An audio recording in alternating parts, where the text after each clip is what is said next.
যখন তুমি নিজের রক্তের মানুষের দ্বারা কষ্ট পাবে, তখন তুমি একবার নবী ইউসুফ আলাইহিস সালামের কথা মনে করো। তিনি কিভাবে নিজের ভাইয়ের দ্বারা প্রতারিত হয়েছিল। যখন তোমার বাবা মা না বুঝেই তোমার বিরুদ্ধাচরণ করে, তখন নবী ইব্রাহিম আলাইহিস সালামের কথা মনে করো। তার বাবা তাকে আগুনে নিক্ষেপ করায় ভূমিকা রেখেছিল। যখন তুমি সমস্যা থেকে পরিত্রাণের জন্য কোনো পথ পাবে না, তখন ইউনুস আলাইহিস সালামের কথা ভেবো। তিনি কতটা সময় তিমি মাছের পেটে আটকা পড়েছিল।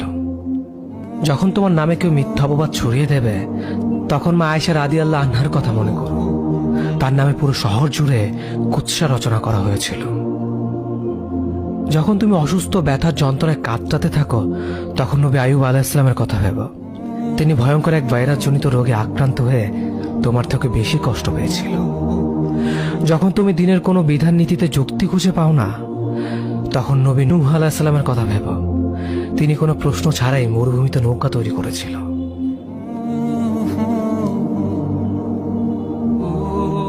যখন তুমি আত্মীয়স্বজন, পরিবার, বন্ধু বান্ধবের কাছে হাসির পাত্রে পরিণত হও, তখন তুমি শেষ নবী হযরত মুহাম্মদ সাল্লাল্লাহু আলাইহি ওয়াসাল্লামের কথা ভেবো।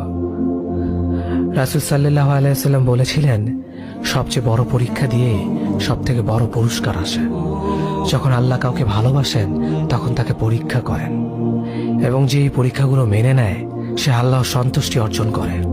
আর যে অভিযোগ করে, সে তার ক্রোধের পাত্র হয়। হে আল্লাহ, তোমার কথা মনে করা, তোমার প্রতি কৃতজ্ঞ হওয়ার এবং তোমার ইবাদত করার তৌফিক আমাদের দান করো। আমিন। যেভাবে তুমি সন্তুষ্ট হও, সেভাবেই আমাদের পরিচালিত করো।